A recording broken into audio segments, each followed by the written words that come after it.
thoughts and prayers with our friends in Ottawa and across Canada. Please join us in singing of Old Canada.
O Canada, we stand on guard for thee. We have your back.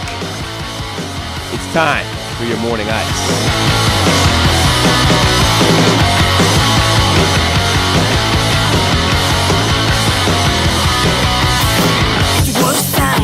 Hey, what's happening, everybody? This is In the Crease with Tommy C. A little morning ice for you. Let's go over last night's game. Philly shots Pittsburgh 5-3. Featured in this game incredibly, and it shouldn't be surprising. Pittsburgh Penguins fans, you should be proud of yourselves. They sang "O Canada" before the game, and you know what? Maybe we should sing it before every game. Hockey's synonymous with Canada, and there's a hockey game, there's a Canadian. The Edmonton Oilers win 2 in a row. They beat a very good Washington Capitals team of late 3-2. The hapless Buffalo Sabres go down to the Anaheim Mighty Ducks and Corey Perry's hat trick. Toronto versus Montreal postponed because of Islamic terrorism. That's In the Crease with Tommy C. Stick around.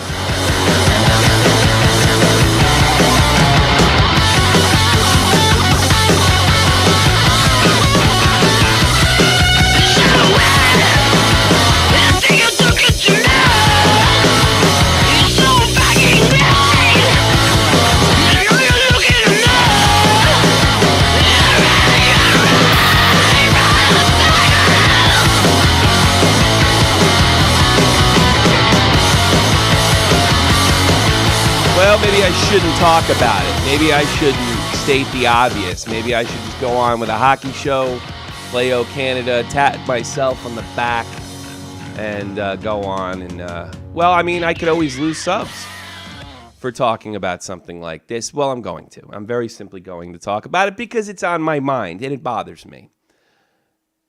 Pittsburgh Penguins should the Penguin fans of the class, I'm totally moved by it. It makes me feel fantastic when I see stuff like this. It makes me feel fantastic when I hear the stories of the Canadian troops and how they supported American troops on D-Day. This stuff moves me. This stuff makes me feel like brothers. I've been asked before, both politely and impolitely, why I have a Canadian flag. Or a Canadian jersey. And the reason I have a Canadian jersey is because hockey is Canada. And it shows respect to Canada. And unfortunately, we live in a world, not just Canada. I keep on hearing that Canada lost their innocence. No, they didn't lose their innocence. They still have it. Because it was a savage and brutal attack that sadly will become the norm. It will be like an earthquake. It'll be like bad weather, a hurricane. They should get together and sell insurance for it. Islamic terrorism. In case of Islamic terrorism. If I had any brains at all, I'd go into the insurance business. Because, ladies and gentlemen, this is never going to end. I sacrificed 8 years of my life to contribute to stamp out Islamic terrorism. I supported in the army the best way I could. But one thing I learned when I went to Iraq is that Islamic terrorism is going nowhere. It's got nothing to do with the heart of the soldier. It has nothing to do with a country like Canada and what their values are. Islamic terrorism is not going, and it's going to continue to affect the Western world and beyond. And the reason for that is because the entire civilized world has not agreed on how you should deal with it. And I saw that in Iraq. How did I see that? I saw that about the differences of opinions of the officers and the soldiers and the people on the ground and the Iraqis that supported us. All thought it should be done differently. Now, the sharing of ideas is always good. But the problem is one of those ideas have not risen to the surface. There is no cohesion to stop Islamic terrorism. Ladies and gentlemen, there will be a day or two of mourning in Canada. I've gone through this myself. I'm a 9/11 witness. It's inspired me to join the military. And that's normal. But there will be none in this house. I've dealt with too much Islamic terrorism in my lifetime. I am stock full. I am completely out of empathy. I am completely out of mourning. I no longer mourn the dead. I'm angry. 9/11 isn't a day where I sit and hold my hand and cry. 9/11 is a day, it's a reminder of anger. Anger that we have not solved this problem. Anger that my own efforts, my life's work could be in vain. For the one reason I said before, we have not decided, the good people have not decided how to deal with this. Do you have a solution? As far as the particulars, no. I don't know. But here's what I do know has to happen. Islamic terrorism has to be looked at the same as fascism in Europe in the 1940s. It can have no safe haven. It can have no sympathy. And by the way, Nazism did have sympathy in North America prior to the invasion of Stalingrad. That's when the other side flipped and the two sides, the two political spectrums came together. Islamic terrorism in the West has safe haven. It has intellectual safe haven with progressives that are indirect enablers to genocidal maniacs. And they do this because of fear of political correctness and fear to be considered racist. Well, Islam is not a race. Most of the people that believe in it tend to be of darker skin, but they can be as white as me, and some of them live on this street that I live on right now. They're called Serbians. Well, excuse me, not Serbians. Croats. People from that area of Eastern Europe. Islam is not a race. It is a religion. And a religion is legitimately criticized. Get used to this, North America. Get used to this, Canada. You are not off the hook. I am absolutely proud of the Pittsburgh Penguins, of the American people supporting the Canadians. But what I would like to see is worldwide support on how to deal with this problem. And how you deal with this problem is the entire world unites, and they agree on what is to be done. And that is the only way it'll ever go away. That is not going to happen in my lifetime, more than likely, unless there's a nuclear attack. And this will continue to go on like bad weather.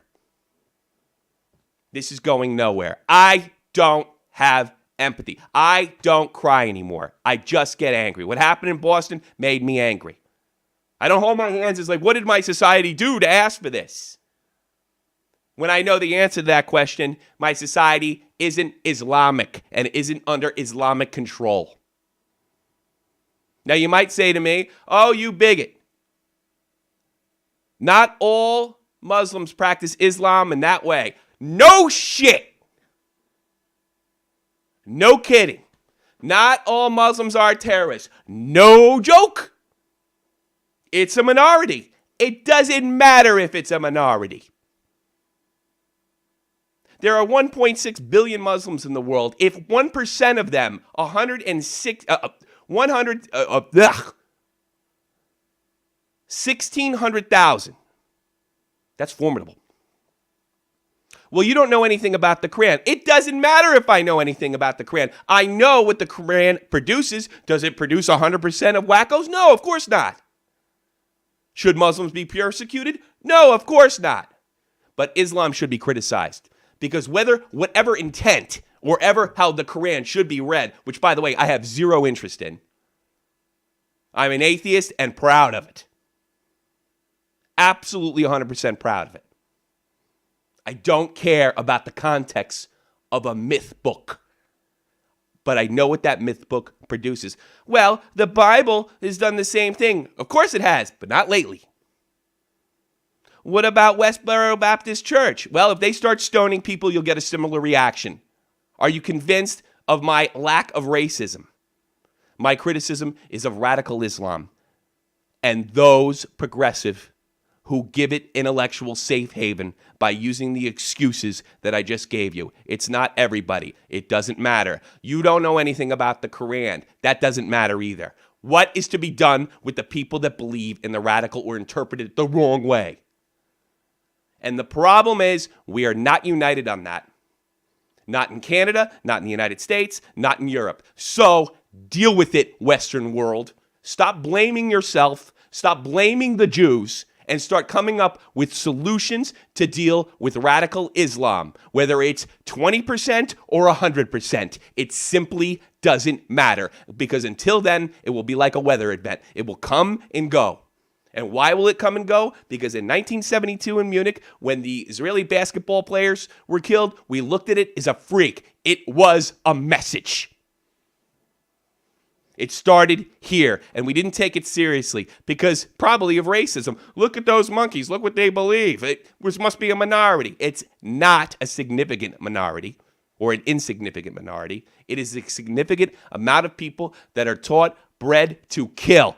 And I will not and never will blame my great society, my Western liberal values for their problems. They are trapped in the Middle Ages, and I have nothing in common with the people of the Middle Ages. I feel awful for the soldiers that were killed. Awful. But now it's gone. Wake up.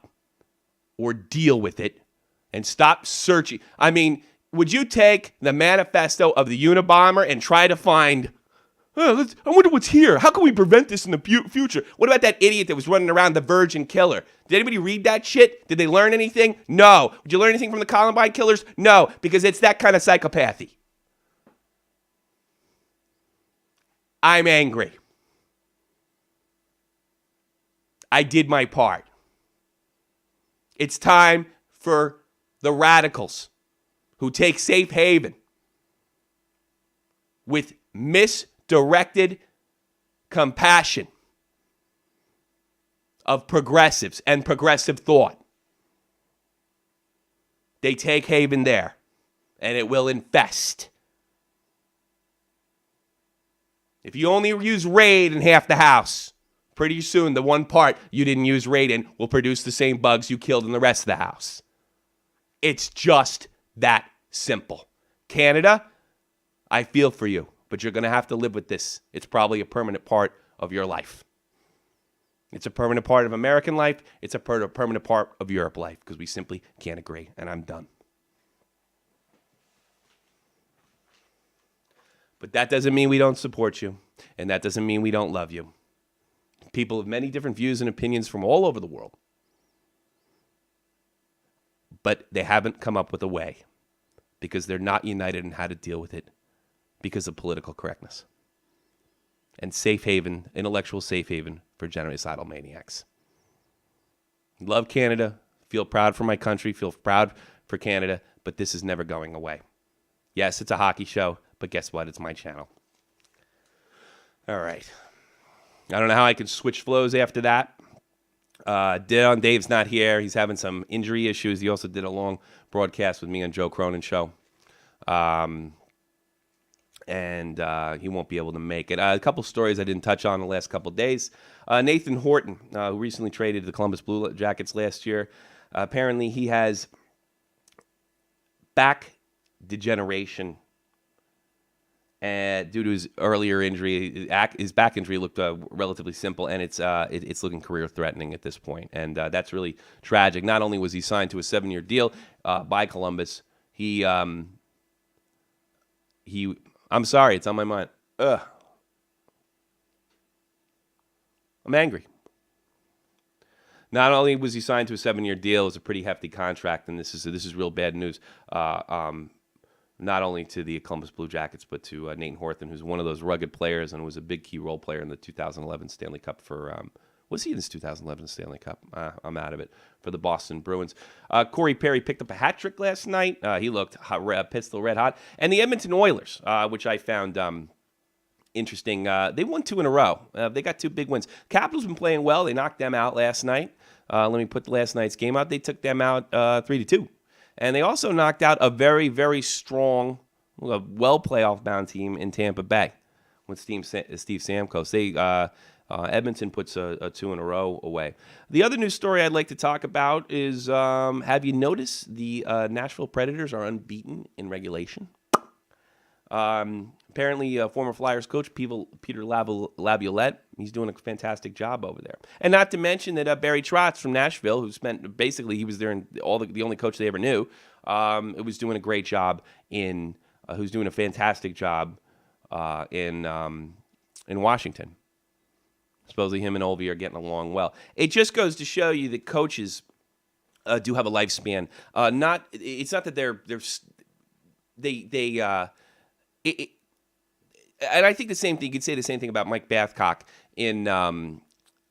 I think you could say the same thing about Mike Babcock in Detroit. You have sort of a lifespan. Jacques Lemaire, the New Jersey Devils, say they just start listening to you one day if you've been there just for so long. And I think that's probably what happened to Barry Trotz. He was probably there too long. Lindy Ruff's a tremendous coach. He was there way, way too long in Buffalo. So when you see these guys, they move and they came from like lackluster their teams perform lackluster, but they're still damn good coaches. And they go to a new team and they get new weapons and they have new ideas. And it kind of like it's like your writer's block, so to speak, is gone. Your writer's block is gone. So you get these good coaches. I think Peter Laviolette's an excellent coach. I think Barry Trotz's an excellent coach, and I think they'll have great success. Especially they can change the culture there. But, I mean, they have a lifespan. A normal lifespan for any coach should be about 5 years, tops. Unless for some reason they've won 5 Stanley Cups in a row. But I think even then, it's time to move on. There's another story I want to talk about. We touched on it a little yesterday. The Slava Voynov situation. Now, Slava's lawyer says that he did not hit his wife, his woman, this Nicholas Konteska. I can't say his last name for the life of me, and that's why I'm on YouTube. I'm not a professional.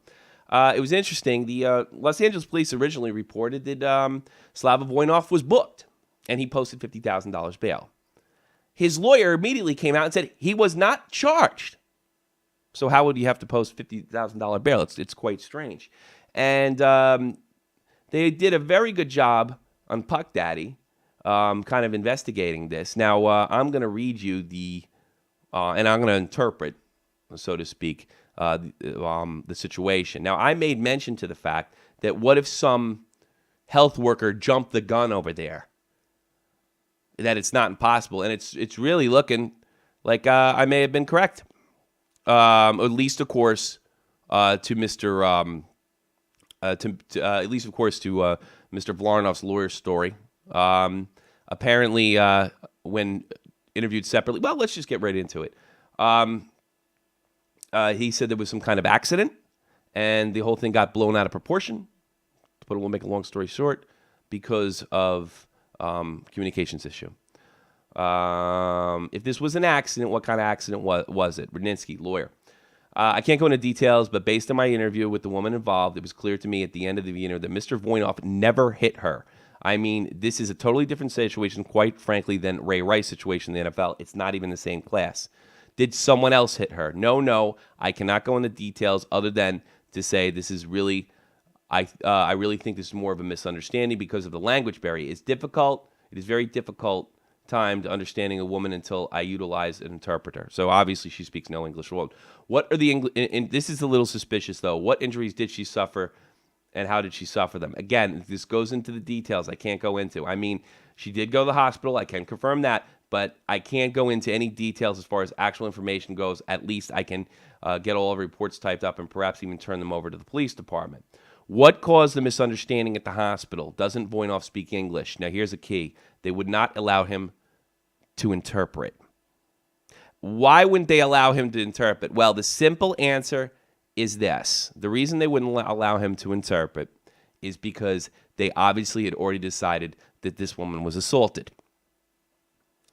How difficult was she to understand? She's in a new country. She's a new English speaker. She's under a great deal of pain, a great deal of stress. She repeatedly asked to have Slava come in and interpret, and they didn't allow it.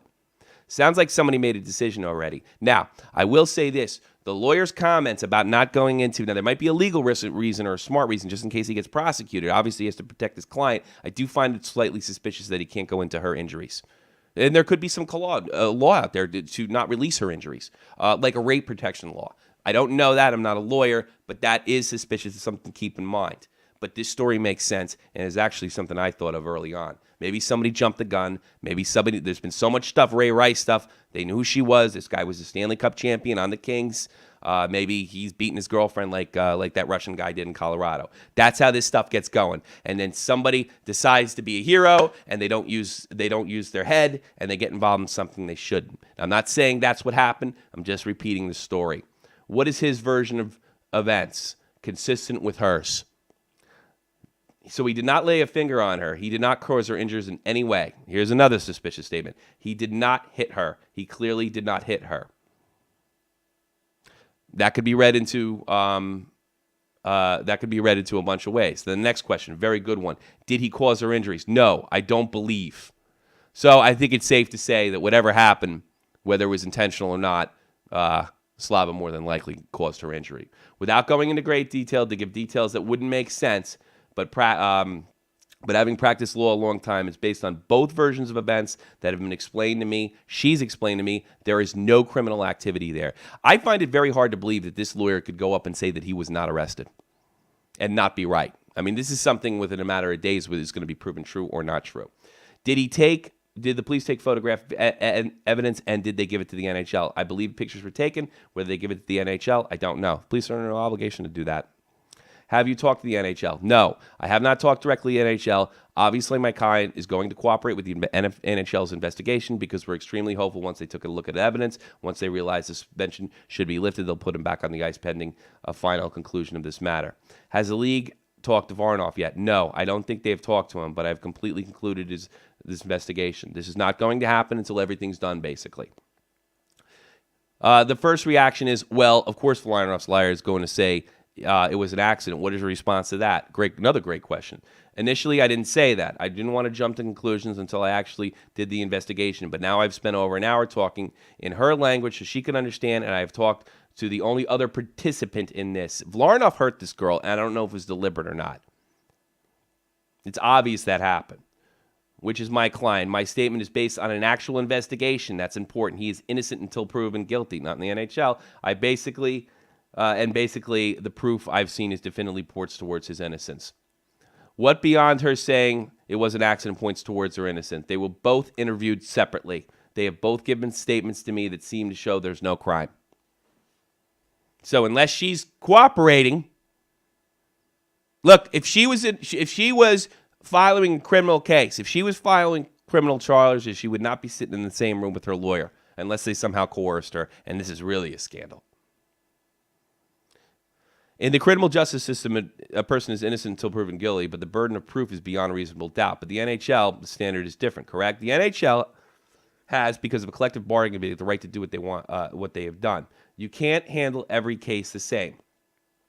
The stuff in the NFL, the NFL may have underreacted. I think in this case, the NHL has overreacted, not surprisingly.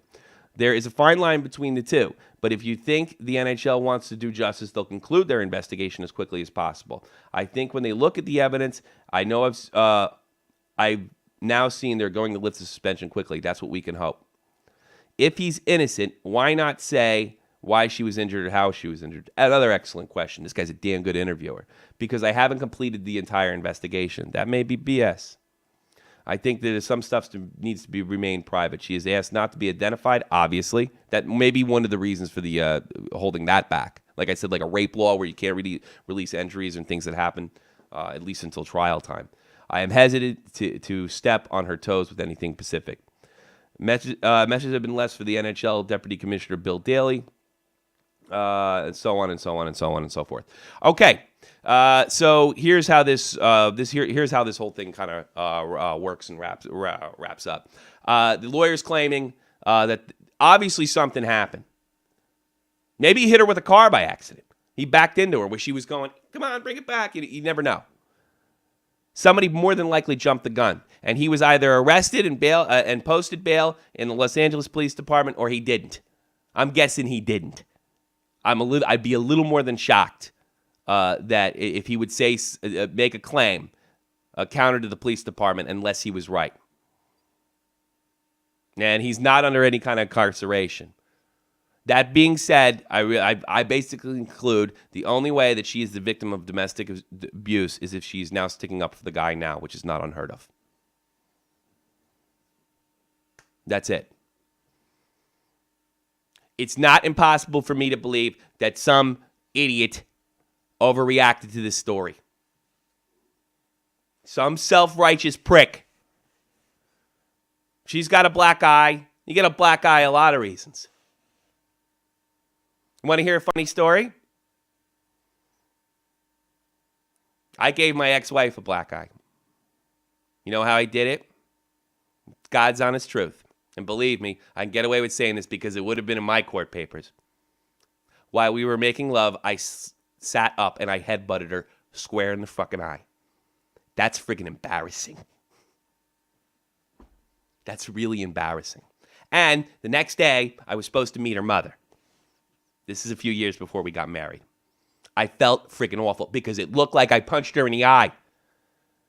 We put some ice on it, we laughed it off, and then I panicked about seeing her mother the rest of the day. And then she jokingly pointed at me. This was here in Germany. We were making love. I sat up. Something like this. Hold on. It's an accident. I'm not saying that's what happened here. But you can hurt somebody unintentionally and not be domestic violence. And just to clear my own name, I was never accused of domestic violence in my divorce. So that's what happened. It was kind of just a funny story. It would have been a funny story for a couple. So maybe something embarrassing happened. It doesn't have to be sex related. And she don't want to talk about it. We were fucking and I fell off the bed. He was fucking you and he punched you in the eye? Let's call the police. That's what I'm thinking. That's a very bold statement by this lawyer. It's a little suspicious that he's not giving the injuries, but that might be because of the embarrassment. The only other logical solution is she's protecting this guy and he beats her. So you pick whatever one you want on that. The only thing I also have to report is Jake Muzzin is due back to me today for the Los Angeles Kings, and it's a damn good thing because Voronov's gone. Let's go. Voronov's gone. Let's go over tonight's games. Yeah. All times. Eastern. All right, at 7 p.m., the New York Islanders are in Boston. That ought to be a good matchup. Another good matchup, 7:30 Eastern. The Pittsburgh Penguins take on the Detroit Red Wings. The Vancouver Canucks take on Jeff the Huffman's St. Louis Blues. And at 8 o'clock, Chicago, Nashville, both unbeaten in regulation. Wait a minute, is that true? Yeah, I think that is true. Wait, it'd be a damn good game. 8 o'clock, Arizona Coyotes take on the Minnesota Wild. 9, the Carolina Hurricanes take on Calgary. At 10:30 Eastern, the Buffalo Sabres plan to get their ass kicked because they're in the Connor McDavid sweepstakes against the Los Angeles Kings. The Kings. And at the same time, the Columbus Blue Jackets play a very, very happy to be home San Jose Sharks. They got their ass kicked in the East, baby. Who says the East ain't tough?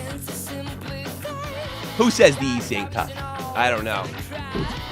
I'm Tommy C. This is In the Crease with Tommy C. I'm sorry Dave couldn't be here. We'll be back here next Monday, 4 p.m. Eastern Standard Time for more In the Crease with Tommy C. I'm glad you sat through my rant. That's how I feel about the situation. I love our countries, but our countries are going to have to get used to us unless we stand up to this garbage. And standing up means fighting.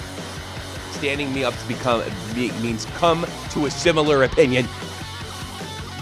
Thank you very much for listening. I'll see you Monday. Also, make sure you check out Shot from the Point Live, the most controversial, obnoxious, and offensive hockey news broadcast at 9 p.m. Eastern. I hope to see you then. Thanks for everybody for sticking around.